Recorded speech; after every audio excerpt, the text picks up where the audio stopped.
Simula na naman. Posible, sige lang, sige. Abot mo ang mundo, malapit malayo, sama-sama tayo hanggang sa dulo. Ano man ang pagsubok, isusuko. Alam ko kaya mo.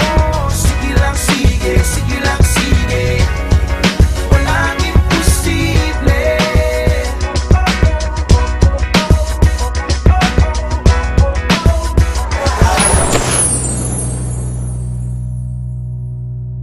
Welcome to our 5 p.m. service. Hindi pala 5:30. Okay, 5 p.m. service. This is our third service of the day. And para po sa kaalaman ng lahat, today is National Heroes Day. Okay, so araw ng mga bayaning Pilipino. So nagbibigay pugay tayo sa lahat ng mga dakilang bayaning namatay para sa ating kalayaan. Okay, ino-honor din natin yung mga buhay ng mga bayani. Okay, yung mga men in uniform natin, mga doctors and nurses, mga teachers, yung mga OFWs who are being a blessing to their country. So para sa lahat ng mga hindi nagtatapon ng basura, mabuhay kayong lahat. Para sa mga sumusunod sa batas trapiko, mabuhay kayong lahat. Okay, para sa mga naniniwalang it's more fun in the Philippines, mabuhay tayong lahat. Para sa mga hindi masyadong naniniwala, siguro nag-abroad na sila. Pero, di bale, saan ka man naroroon, babalik ka rin. Okay, kasi may gagawin talaga si Lord sa country natin. And today we're starting a new series. It's going to be a 4-week series. And the title of the series is Ako, Ikaw, Tayo. Okay, can you say, ako, ikaw, tayo. Tapikin mo yung katabi mo, sabihin mo, ako ang simula. Tapikin mo yung sa katabi mo, ikaw ang susunod. Okay, yung sa harap mo, tayong lahat ang gagawa. Okay, may gagawin si Lord sa bansa natin, and you and I and every one of us are going to be involved. Okay, so as we start this series, please turn your Bibles to the book of Nehemiah, chapter 1. Nehemiah chapter 1, we are going to read verse 1 to verse 11. Can I invite everyone to please stand? Pwede po tayong tumayo in respect to the reading of God's Word. And if you have an NIV Bible, please read out loud with me, beginning with verse 1. The words of Nehemiah, son of Hakaliah, in the month of Kislev in the 20th year, while I was in the citadel of Susa, Hanani, one of my brothers, came from Judah with some other men. And I questioned them about the Jewish remnant that survived the exile, and also about Jerusalem. They said to me, those who survived the exile and are back in the province are in great trouble and disgrace. The wall of Jerusalem is broken down, and its gates have been burned with fire. When I heard these things, I sat down and wept. For some days I mourned and fasted and prayed before the God of heaven. Then I said, O Lord, God of heaven, the great and awesome God who keeps his covenant of love with those who love him and obey his commands, let your ear be attentive and your eyes open to hear the prayer your servant is praying before you day and night for your servants, the people of Israel. I confess the sins we Israelites, including myself and my father's house, have committed against you. We have acted very wickedly toward you. We have not obeyed the commands, decrees, and laws you gave your servant Moses. Remember the instruction you gave your servant Moses, saying, if you are unfaithful, I will scatter you among the nations. But if you return to me and obey my commands, then even if your exiled people are at the farthest horizon, I will gather them from there and bring them to the place I have chosen as a dwelling for my name. They are your servants and your people whom you redeemed by your great strength and your mighty hand. O Lord, let your ear be attentive to the prayer of this, your servant, and to the prayer of your servants who delight in revering your name. Give your servant success today by granting him favor in the presence of this man. I was cupbearer to the king. Let's pray. Lord, thank you for your word. I pray that you would open our eyes, open our minds, and open our heart, that you may speak and reveal yourself to us, that we will come out of this place changed, and believing, Lord God, that you will also change and bless our country. We commit to you this time. This we pray in Jesus' name. Amen. Amen. You may take your seats. Today, we're starting our series called Ako, Ikaw, Tayo. Okay? And yung subtitle niyan, Hindi Tagalog kasi medyo mahirap eh, okay? Broken heart over broken walls. Ano bang Tagalog niyan? Pagpipighati sa basag na bakod, okay? Sa pader, o basag na pader, okay? But a broken heart over broken walls. And what this series is all about is really a lesson from Nehemiah. As we talk about building the nation and what God is building in us and building our lives, it's good for us to look at the book of Nehemiah because Nehemiah is a book that speaks of a nation transformation. Okay, just to give you a background, God called out a man from Abraham, and out of Abraham started a nation. And out of that nation, yung mga 12 tribes of Jacob na we now know as Israel, we have what we call Israel as a nation. And during that time, God was in charge. They have what we call a theocracy. Okay? God leading through the prophets like Moses, taking them out of Egypt and leading them into the promised land. Okay? And then we have Joshua and the judges leading them. But over time, nainggit yung mga Israelites to other nations. And they said, buti ba yung mga ibang nations, they have a king. So they were complaining, can you also give us a king? And the last judge, who is also a prophet, Samuel, said, what you have asked is a wicked thing. Okay, dapat si God sana in charge. But because you asked for it, okay, God gave them a leader, a king, in the name of King Saul. Okay, and then, but King Saul led them. God used him mightily, pero he became disobedient and unfaithful in the end. So God replaced him with another king, a man after God's own heart, and we know him as King David. Okay, and King David brought the temple worship back and all these things, and he was succeeded by his son, si Solomon, King Solomon. One of the wisest men who ever lived, one of the wealthiest men who ever lived. But Solomon also had family problems. Okay? Kasi ang dami niyang asawa. Ang dami niyang anak. So pati yung mga anak niya nag-aaway-away. Ang nangyari, nagkaroon ng divided kingdom. So after that, the 10 tribes became what we now know as Samaria. Ang capital niya, the southern kingdom of Israel. And the 2 tribes became the northern kingdom that we know as Judah. Ang capital noon is Jerusalem. Okay? And because of their disobedience, God judged them and God was trying to grab their attention, and there were many kings and empires that conquered them. Kaya maalala niyo siguro yung mga story nila, Daniel, Shadrach, Meshach, and Abednego, kinuha sila. Yung mga Jewish people and placed in different places. The Assyrians took over, the Babylonians took over, and the Medes and the Persians took over. So, matagal nang nasira yung Israel as a nation.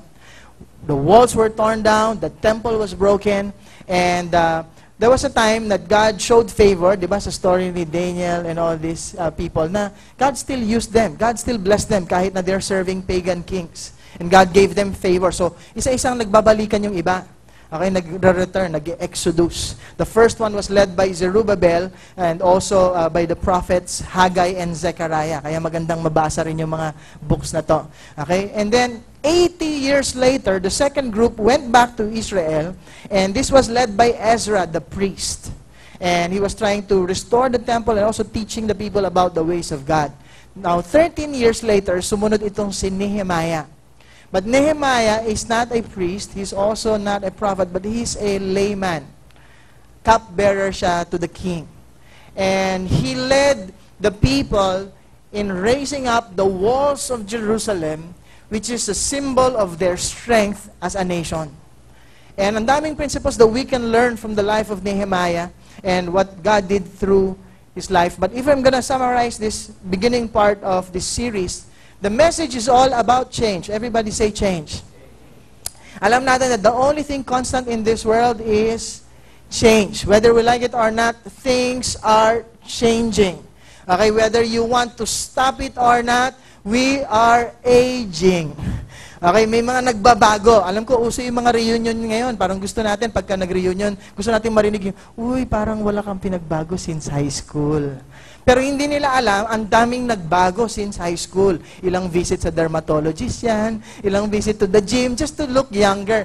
Because whether we like it or not, things will change.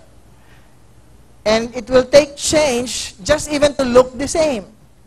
Okay, so inevitable yon. May mga changes that will happen, whether we're aware of it or whether we're not. siguro familiar tayo that the culture is changing. Music styles, clothing styles, haircut. Kaya ako, nagsettle na ako, puputi talaga yung buhok ko, whether I like it or not. It's changing. Okay? And pati language is changing. Ngayon, may mga words na hindi ko na masyadong maintindihan. Okay? Things are changing. And there are three types of people daw. Those who are ignorant of the changes. Pangalawa, those who don't like to change, but they will be forced to change. So in other words, meron talagang mga changes. In fact, changes are happening around us. Technology changes very quickly. Things are changing. And things are going to change. More changes still to come. But the changes can either be good or bad. Diba? Sabi nga nila, there are some people who will change when they see the light, but there are people who will only change when they feel the heat. But there are others, they're already burning, but they still don't like to change.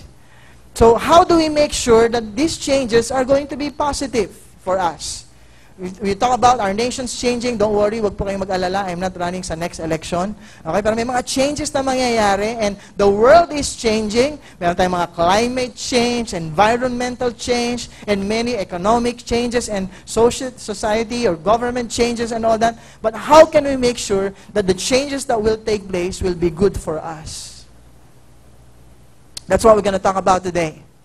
How can we make sure that the changes will be great changes for us? Let me give you three principles from the passage that we read. But if there's one summary I want us to remember is this. God is in the business of changing lives and changing nations. Can you say that with me? God is in the business of changing lives and changing nations. I know that the Bible tells us that God, the Lord, do not change. He is the same yesterday, today, and forever. But God embraces change. God loves wonderful changes. That's why when He saw the heavens and the earth was formless and void, He changed it by creating things. And it was good. He created man, Adam and Eve, and He said it was very good. But of course, Adam and Eve made a wrong change. Instead of keeping the rule of God over their lives, they decided to rule by themselves. And they became disobedient. Kaya simula nun, puro yung changes for the bad. Things are getting worse and worse and worse. The land was cursed. Our bodies are cursed. We get old, we die, we get sick. Yung pregnancy is now painful. Can you imagine ano yung tsura kung hindi tayo natanggal sa heaven, no? Hindi masakit manganak. So, pero walang overpopulation sa heaven. Okay? And something na wonderful, but because of that, we missed it. God, since Genesis, is in the business of changing lives. He would choose a man who's willing to be used of God, and He would change one man. And out of that man, He would start a family. And out of a family, He would start a clan. And out of a clan, He would start a nation. And out of that nation, He wants to bless other nations. Because God is in the business of changing lives and changing nations. Tapikin mo nga yung katabi mo, sabi mo, God is changing you. Not just you, He's changing me. And He's changing our world. Ako, ikaw, tayo. Okay, and here's how. Number one, great changes begin with brokenness. Everybody say brokenness. Brokenness. In the first passage here, we read the words of Nehemiah, son of Hakaliah, in the month of Kislev, in the 20th year, while I was in the citadel of Susa. Hanani, one of my brothers, came from Judah with some other men, and I questioned them about the Jewish remnant that survived the exile, and also about Jerusalem. They said to me, those who survived the exile and are back in the province are in great trouble and disgrace. The wall of Jerusalem is broken down, and its gates have been burned with fire. When I heard these things, I sat down and wept. For some days I mourned and fasted and prayed before the God of heaven. Great changes begin with brokenness. Here's the story. Si Nehemiah, he was a cupbearer. He was an influential man with stature close to the king. Okay, in a very comfortable kingdom and empire. But something happened to him. Nung dumating na yung balita, yung brother niya coming from Jerusalem, he was telling how the people there were in great trouble after the two groups that went ahead of them. They were still in trouble. They tried to build the temple, but the walls are burned down. The gates are burned down, and all these things. And when he heard the trouble of his people, he became broken. Hindi lang yung walls. He had a broken heart over broken walls. And he prayed and he fasted because his heart was broken over what he heard.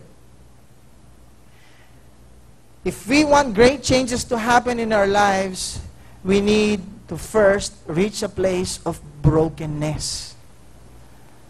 Because the Bible says that the Lord is near to those who have a broken heart.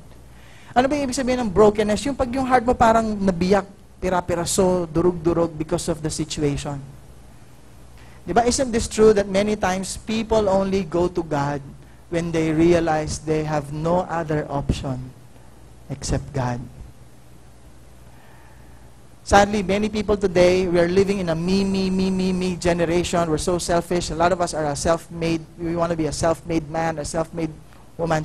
But the truth of the matter is, until we realize that we are nobodies before God, God cannot turn us into somebody. And when we reach that point of brokenness, isn't that true? Pagka na sobrang na-hurt ka na sa particular habit, sa particular attitude, and you see how serious it is and how it affected your family, your relationships, your life, you reach that point of brokenness and say, I cannot remain like this anymore. Something's got to change. And that's when we become desperate before God, and when we turn to God, God listens to us and God answers us. We cannot say, God, I want to love you, I want your plans and your purposes, but still love our sin and still love the way we choose to live, not the ways of God. Pero pagka broken ka, doon nare-reveal ko ano ba talaga yung nasa loob. I thought I already love God, but I think I love this more than God. I thought si God na yung center ng buhay ko, pero siya pala. Pera pala. Trabaho pala. And I hope we will not reach that point that we've been broken to pieces before we can realize that we need God. Just like what we were singing a while ago. How we're singing and we're praying that God, heal my heart and make it clean. Open up my eyes to the things unseen. Show me how to love like you have loved me. And then the song goes on saying, break my heart with what breaks yours. Many times we pray for God to change our circumstances, but God will always first change the man before He can change our circumstances. So kung gusto natin i-change ni Lord yung circumstances, dapat willing muna tayo to pray, God, change me. You know, I'm so excited with what God has planned for our nation. Because this morning and the other day, I was reading how the Philippines daw is a rising tiger economy of Asia. And tayong mga Pilipino, napaka-resilient natin. In other words, we can withstand troubles, we can withstand trials. Nag-crisis na sa US, okay pa rin tayo. Nag-crisis na sa Europe, okay pa rin tayo. Nag-crisis na sa Asia, okay pa rin tayo. And nag-undoy na, naghabagat na, ang lahat pa ng mga tragedy sa nation natin, okay pa rin tayo. In fact, we even know how to make fun of ourselves in the midst of trouble. May baha sa Manila, underpass, nagkaroon pa ng swimming competition, yung mga tao doon. Gusto sumabay sa Olympics. Nakita niyo sa Facebook, may mga nagpapakita sa loob ng bahay, meron pang naka-goggles, gustong mag-dive, nagpapapicture, nagpapost pa. We know how to make fun and make light of our troubles. But you know what's the danger there? The danger there is that we get so numb with our problems.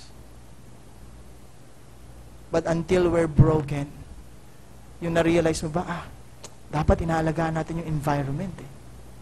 Dapat inaayos natin yung budget sa public works and highways, sa drainage. Dapat inaayos natin. Tayo pa sa Mindanao, ganun din tayo when it comes to the peace and order situation. Sometimes, nagjo-joke na lang din tayo. Ako, guilty of this many times. But until we see it happening before the people that we know and we care for, that's when we get broken and say, God, this can never go on. The peace and order should take place. The kidnapping should stop. The killing of gunshot victims should stop. And until we are broken and we turn to God and say, God, stop this. Help us in this. We can change the situation. We need you to change us. I like how somebody said this. If you want a major change, you just need little change. Multiply it with a many number of people. And you're going to have a big change. It will start with us. It will start with you. Ako, ikaw, tayo. And the question is, have we been broken before God? I know there's some of you, you're here today and you may be in a state of brokenness right now. I don't know what your situation is. Siguro may problema ka in the area of finances. Parang hindi na pwede to. Palaging kapos, palaging kulang, palaging baon sa utang. You know, some of us maybe you're going through an emotional brokenness. Lord, rejected na naman ako. Broken heart na naman ako. Or whatever it is. You know, maybe relationship, away na naman kami ng parents ko, kami mag-asawa. Everything may just be at peace. Right now, at least wala pa kayo, feeling mo may peace kasi wala namang away. Pero you realize na parang we're growing colder. And you realize that this shouldn't be. Some of us may be broken because of whatever pain or whatever struggle that we're going through. You know, I have an encouragement for you today. And the encouragement is this. Great changes begin with brokenness. But I hope you realize na you don't have to fix yourself first before you can go to God. Kasi many times ganun yung attitude, ayusin ko muna yung buhay ko, saka ako pupunta kay God. Until there's still so much of you left, God cannot show you that it's all about Him and not about you. Great changes begin with brokenness. The second thing about change is this. Great changes take place because of God. Great changes take place because of God. It says here, after Nehemiah was broken, fasting and praying before God, weeping over Jerusalem, weeping over the state of His people, he said, O Lord, God of heaven, the great and awesome God, who keeps His covenant of love with those who love Him and obey His commands, let your ear be attentive and your eyes open to hear the prayer your servant is praying before you day and night for your servants, the people of Israel. I confess the sins we Israelites, including myself and my father's house, have committed against you. We have acted very wickedly toward you. We have not obeyed the commands, decrees, and laws you gave your servant Moses. Great changes take place because of God. And here's Nehemiah, after being broken, after hearing the report and what happened, he went to God and he prayed. Alam mo yung prayer niya? God, forgive us, including myself. Forgive us, Israelites, for forgetting your words, for forgetting your commands. But he was praying, Lord, you're a God who made the heavens and the earth. You're a God who's showing love to your people. You're a God who is loving and merciful, and you are keeping your covenant, and you are faithful to your promises. And he went to God, and he trusted that God can bring about that change in his nation. What I like about the Bible is that if you read the Bible from Genesis to Revelation, it's all about how God can bring about changes, wonderful changes in our lives and even in our nation. Gustong-gusto ko rin yung Bible because it speaks of Bible characters who are real. Hindi ba yung parang kinover up, hindi ba yung parang pinaganda? Di ba sometimes when people do biographies and people do the story of this person and that, alam mo na edited. We don't really see the bad things unless sinisiraan yung person. But the Bible is so real and so candid. He would tell us of people who failed many times, people who stumbled many times, people who disobeyed many times. But yet, every time these people turn to God, God can bring about that change. He heals the sick. He feeds the hungry. He raises the dead. He restores the brokenhearted. And He may not necessarily change our circumstances, but He can definitely change us so that we can go through circumstances victoriously. God can make that change. We are serving a God who is all-powerful, a God with whom nothing is impossible. A God who is able to do immeasurably more than what we can ask, think, or imagine. Ang question is, are you desperate enough to go to Him? Are you in faith enough to say, God, I don't want what's happening in my family to go on in my generation.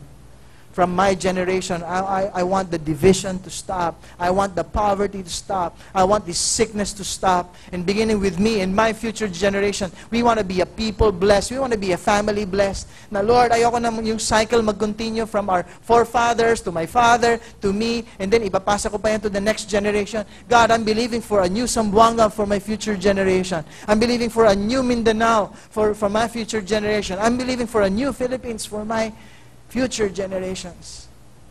God can do it. God can bring about that change, and only God can make it happen. Great changes take place because of God. In fact, the more we have God in our lives, the more God can change us. The more God can make that change through us. Which leads us to the third thing about change. The third thing is this: great changes is for the glory of God. It's for the glory of God. The Bible says, remember the instruction you gave your servant Moses, saying, if you are unfaithful, I will scatter you among the nations. But if you return to me and obey my commands, then even if your exiled people are at the farthest horizon, I will gather them from there and bring them to the place I have chosen as a dwelling for my name.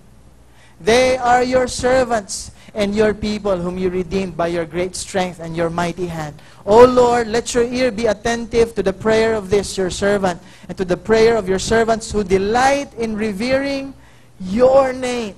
Give your servant success today by granting him favor in the presence of this man, and I was cupbearer to the king. Nehemiah was asking God for a major change in his life and in his nation, but he knows that it's for his name. It's for his glory.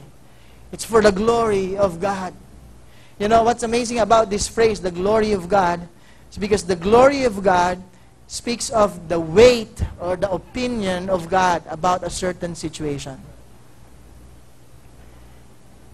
When God's glory is revealed, you can see the weight and the opinion of God.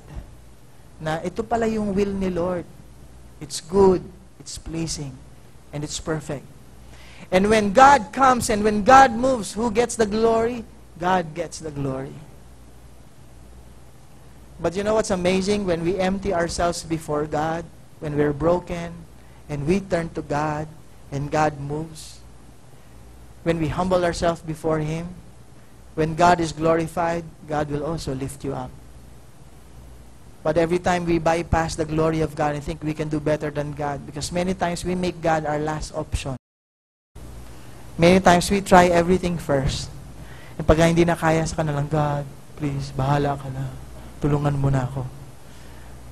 But when we do that, we realize we've made things worse first before we allowed God to move. But even if we've done our worst, God will always love us in spite of our worst. But He will not leave us just the way we are. He will change us and He will transform us.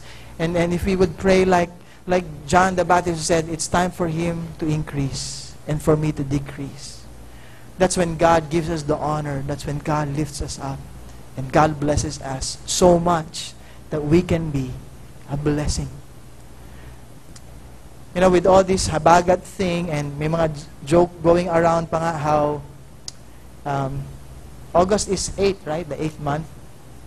And nagkaroon ng habagat and flooding and all, kahit hindi naman masyadong biglaan ng ulan. It's just consistent raining. And some people are saying, Genesis 8, ano din yun, the flooding during the time of Noah, and siguro mag-end of the world na, and many other things of the end of the world. And sometimes people are so consumed focusing about Revelation, yung Antichrist, siguro yung mga crisis, ganyan na yung mga umpisa niyan, mga mangyayari all over the world. And people are getting scared, thinking about the end times. But the more God is revealed, especially in Revelation, because the revelation is not a revelation of the Antichrist, but it's the revelation of the Lord Jesus Christ. we will see that in the end, God's glory is going to be poured out in a great way, that He's going to cover the earth. The glory will cover the earth as the waters cover the sea. And God's glory will be displayed in every nation, in every tribe, and every town. And He's going to come back for a church that is glorious, a church that is without spot, wrinkle, and blemish, a church that is so full of the love of His bridegroom, and the love that extends even to those who are non-Christians. As the world gets darker and darker, God's light will shine brighter and brighter. And you and I are the salt and the light of the earth that God will use to bring about that change. God is in the business of changing lives and changing nations. And let me say this to you, there are big changes up ahead. Big changes. It's fitting, we were talking about the National Heroes Day, and just this past week, we've lost a good man in our nation. Secretary Robredo, a very humble and a very unselfish man who really loved his nation, who really loved his city. And just hearing his stories and his messages, parang nakaka-inspire. And even though we lost him, I know that there are more people that will be provoked to love their country and to love their city. But aside from the wonderful thing in the economy, another good news is that we have a new Chief Justice, Chief Justice Sereno, whom I came to know as a believer. And I know her heart is to establish our nation in justice and righteousness. And we have to keep praying for her. And I hope we also pray for our president, and pray for our government, and pray for our nation, and start speaking a blessing to our nation. Minsan, buti pa yung mga foreigner, they love our nation. Pero tayo, do we love our nation? When bad things happen to our nation, are we broken?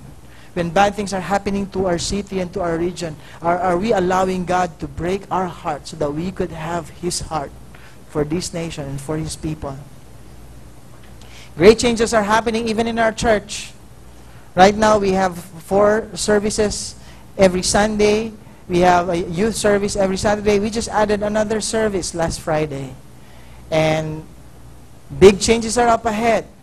In the next few weeks, we're going to update you with our Let Us Build project and update you about our building. And that's going to be exciting. We're looking at having a groundbreaking by October and a ribbon cutting by next year for our anniversary. And our church is going to get bigger. But bigger doesn't necessarily mean better. But as long as we're broken before God, and as long as we remain humble and say, God, this is not about victory, this is not about us, this is about you. Because your heart is for more people to know you. Your heart is for more lives to change. Your heart is for more godly leaders to be raised up that will transform the business sector of this region. Your heart is to raise up godly teachers who will not just teach ABC and 1, 2, 3 to the students, but to teach values in the fear of God and how to live right, before God and before men. Because God is going to raise up people who will become godly and righteous leaders in the military, in the police, even in the government. Because God will raise up godly health professional workers who will truly care for their patients. Because God is going to raise up people to transform this nation and this region for His glory and for His glory alone. I believe a day will come that the reputation of Zamboanga will change. And the reputation of the islands will change. And the reputation of the Philippines will change. As long as we are broken before God, and as long as we are dependent on God, and as long as we're living for the glory of God. Ako, ikaw, tayo, I know great changes will take place. Are you ready for the great changes that God will do? Tapikin mo yung katabi mo, sabihin mo, ako, kailangan magbago. Tapikin mo yung sa katabi mo, sabihin mo, ikaw din, kailangan magbago. Tapikin mo yung nasa araw mo, sabihin mo, tayo, binabago tayo ni Lord. Binabago tayong lahat ni Lord. It's going to be great. We have an exciting future ahead of us as a nation, as a church. Let's get ready, church. God is about to do something great. Amen? Let's bow our heads and pray. Lord Jesus, we thank you just for the great destiny that you have for us as a people and as a nation. Lord, there are many prophecies, many visions and dreams of how great Philippines would be. It's been shared from, Lord, from our national heroes like Rizal and Bonifacio, Mabini, Aguinaldo, and all these other men who died for our freedom. And even for our past presidents, Lord, even those who have crafted, Lord, our preamble, Lord God, we implore the Almighty God on behalf of our nation. May your plans, may your purpose, and your destiny take place in our nation. And we know, Lord God, that this is going to happen one life at a time. I know, Lord, that you are changing me. You are changing the people around us. You are changing us, the Filipino people, even those who are already in other countries. But Lord, beginning with us, I pray, Lord, if there's any person here who are broken right now, any person, Lord God, who are in pieces right now, maybe financially, maybe relationally, maybe emotionally, or even mentally and spiritually, God, I pray that you will put us back together. I pray, Lord, that you would make us whole. I pray, God, that you would heal our hearts and make it clean. And that you would open our eyes to the things that are unseen, that we may see your heart, but see your vision, your plans. Lord, that your calling for us, your destiny for us, will even be more appealing, Lord God, that we will turn away from our temptations, we will turn away from our distractions, and pursue you, and fix our eyes on you. Because your plan is the best. Your will for us is the best. Lord, we want to pray, God, let there be more of you, Lord. Let there be all of you in us. Your kingdom come, your will be done. Here on earth, Lord, here in Zamboanga, here in Mindanao, here in our nation, Lord God, on earth as it is in heaven. And let us be a people, Lord, that will truly live for your glory and for your glory alone. Can we just all stand? Can we just lift up both of our hands to God as a sign of surrender? Lord, we surrender to you our all, even our worst. Lord, we thank you, God, that you are willing to accept us and love us in spite of our worst. Lord, you will accept us and love us just the way we are. But I thank you, Lord, that you will never leave us the same way we are. So Lord, here in your presence, we surrender our lives to you. We surrender our cares, our burdens, our troubles, our pain. Have your way, Lord, in each and every one of us. In our brokenness, Lord, make us whole. Fill us with your spirit. Let your glory be revealed, Lord God. This is our cry, Lord. This is our prayer. In my heart, make it clear. Come on, let's worship. Let us be your prayer from your heart.